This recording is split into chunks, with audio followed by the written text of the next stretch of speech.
νομίζω παλιά. Είπα η τασούλα είναι πολύ τασούλα. Η τασούλα. Πάσε, ποια είναι τα σούλα, ρε. Ποιο είναι το γούστο στις γυναίκες? Τα μεγάλα μπαλκόνια, ο πόνος, Τι κοιτάς πρώτα σε μια γυναίκα? το χαρακτήρα, το χιούμορ της, τη συμπεριφορά. Τι τρία στοιχεία πρέπει να έχει μια κοπέλα για να σου κάνει τον κλικ? Το eye contact, και άλλα δεν ξέρω τώρα, δεν μου έρχεται. Ως το μάτι της, κανένα πρόβλημα, αν τρελαθείς να καβλώσει, δηλαδή.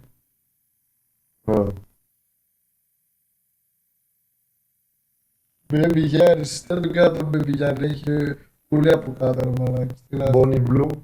Είναι αυτή. Δεν ξέρω. Zizi. Την έκανε follow και αυτή δεν με έκανε. Δεν τρελέ. Άρα ντύβες όλες.